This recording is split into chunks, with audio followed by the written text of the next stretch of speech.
Hello there, and welcome back to my TearRing Saga Champions of Utena low turn count playthrough. In this video we are going to be covering Chapter 20, which takes place in the Leda Valley. This means that we're back in Frontier territory, so all of my units with Frontiersmen are going to be powered up again. We're still fighting monsters for now, although that is going to change quite soon.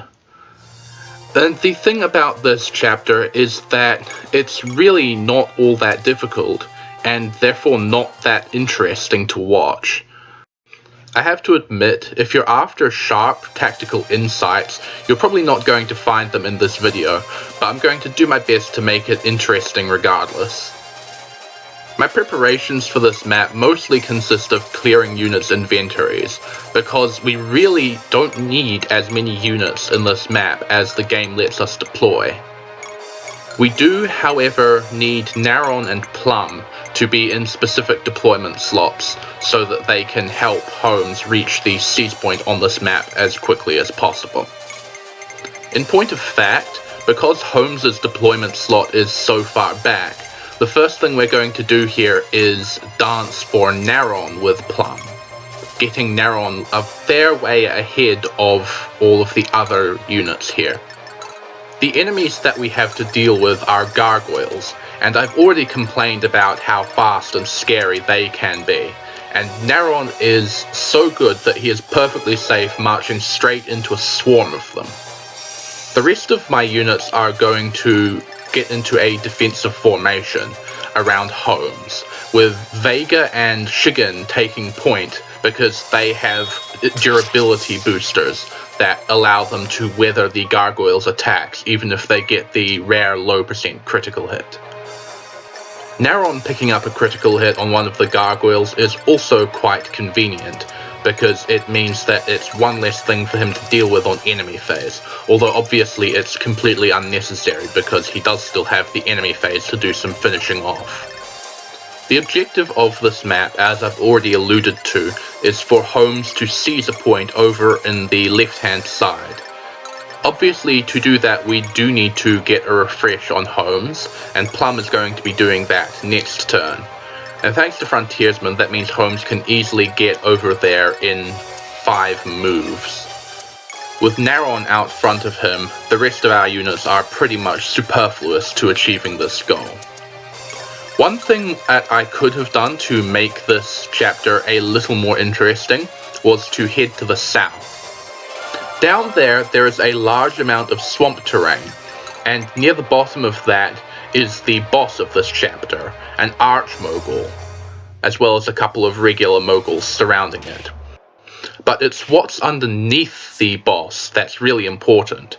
There's a treasure chest down there containing the game's second save staff, and I would really like to have picked that up, because having a save staff on both Runan's and Holmes' routes is extremely handy.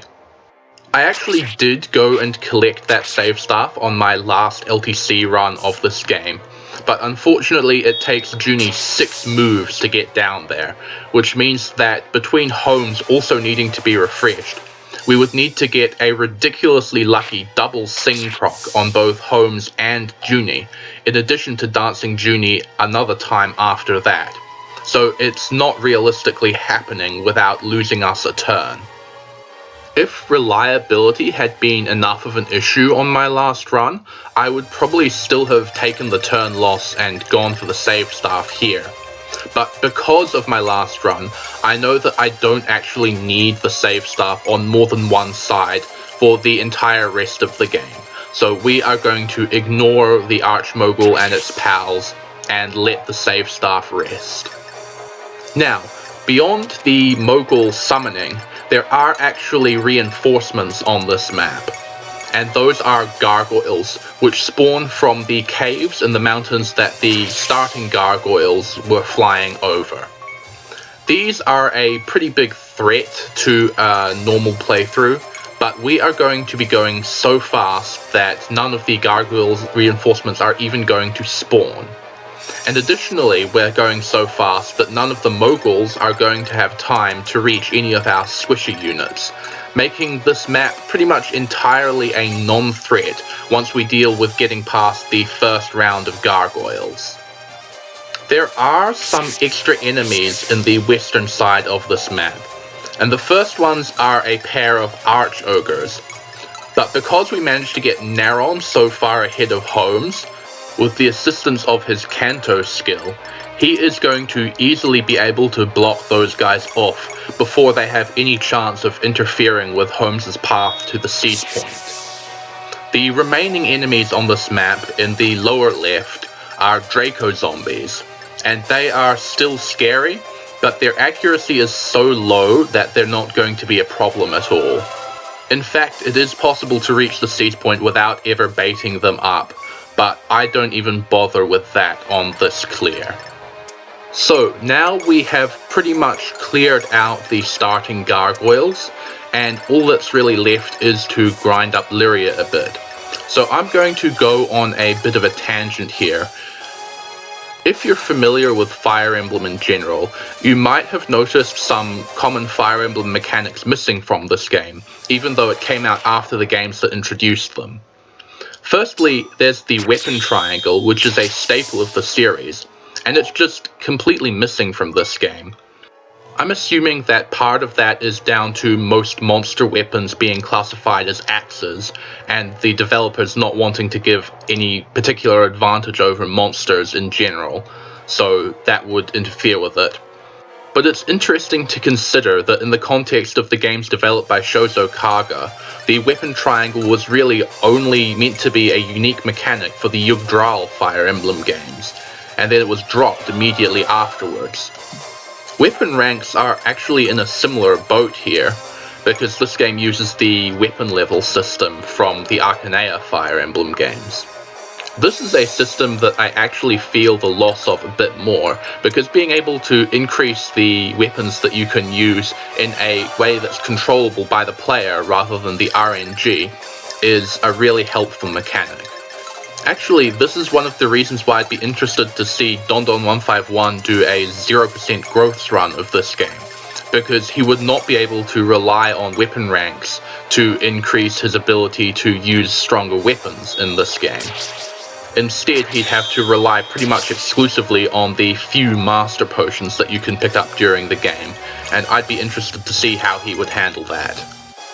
So, moving back to actual gameplay here, the enemy Mogul swarm is actually approaching our main army at this point, and you can imagine that if this map lasted any longer, the army would end up pinned between the gargoyle reinforcements and the conjured Moguls from the south, which I think is a pretty scary thing to be trapped between for a more casual playthrough that hasn't handled the Arch-Ogres yet. Of course, in this particular playthrough, we've simply blazed past all of that tricky part, and we are simply going to use the Mogul Horde as a means to pick up an extra kill on Martel's Iron Lance. Actually, the kill bonus is another system that's carried over from the Yggdrasil Fire Emblem games, or one of them at least. It's really amusing there, actually, the divergence between Fire Emblem and Kaga's post-Fire Emblem games, because Fire Emblem picked up the weapon triangle and weapon ranks and mechanics like Fog of War and just ran with them and continues to run with them. Whereas Kaga decided to ditch all of those experimental mechanics, but he still managed to carry over this one aspect of Fire Emblem that actual Fire Emblem ended up dropping. It's a curious thing to think about, I think. Anyway, Lyria has been grinding out her last couple of sings, and Plum has been getting in some dance practice, and now we only have Holmes and Naron to go.